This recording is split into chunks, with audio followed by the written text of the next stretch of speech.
Hey, this is my living room. No, I'm just kidding. We're actually on a soundstage here at Hollywood, and only here at BackstageOL.com, we go backstage with the cast of the upcoming movie, Warcraft. Well, I will tell you that I started in radio before I started covering film. You have a great voice for it. Thank you, sir. And I actually had a chance to meet your dad. Oh, really? In New York, and he was amazing, gracious, just one of the kindest guys He's ever. a good dude, huh? I say that to you. Thank you. What got you into film? This is his arrest plate. Oh! Oh, okay, now I get it. Oh, what got you into film?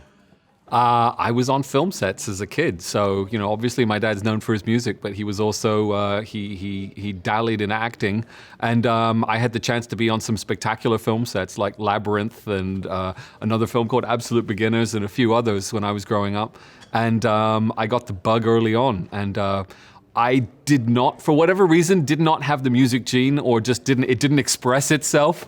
So one of the hobbies I had with my dad was to make little one-stop animation films and things like that, and I just got into it.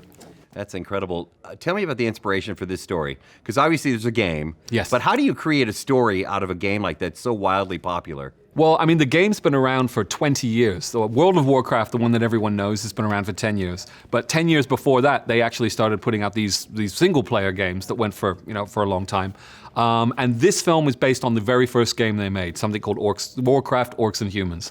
And it's really, it's about these two cultures, orcs and humans, that know nothing of each other, that come into contact when the orcs' homeworld starts to be impossible for them to live on anymore. So they flee and they invade Azeroth, which is the world where our human civilization is based. What were some of the challenges to filming this thing? Because it looks huge. It feels big. It feels like I'm going to give you a compliment. Remind me of the movie like 300. Okay. The first original, which was great. Yeah. This had that big feel to it. What was it like? I mean, we wanted to make something that the gorilla in the room is Peter Jackson's Lord of the Rings films. For fantasy, that's pretty much it. That's what you want to see when you go see a fantasy film. And everyone tries to do the same thing. And what we wanted to do was just, broaden out the spectrum of what fantasy films could be, give it its own look, give it its own aesthetic, its own energy. So it's kind of got this hyper reality sort of pop sensibility to it, and this real energy to it.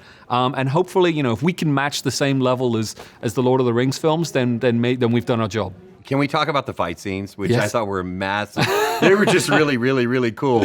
Let's talk about filming those, actually, though. Yeah. Challenges. Well, it certainly helps to have a guy like Travis Fimmel playing your lead on the human side. I have to be very specific because we have two sides to the film and we have two leads. We have Duratan, who's a large, muscular orc who's played by Toby Kebbell, and then we have Lothar, who's played by Travis Fimmel. Travis had done the TV show Vikings. He has a lot of experience doing fight choreography before. So really, we were working with someone who was already very experienced, and we were just sort of riffing on what he could already do and trying to push it slightly beyond. Who was the best fighter?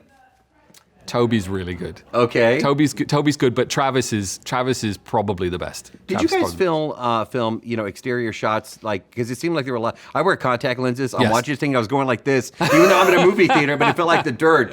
Talk about the exterior shots for a second.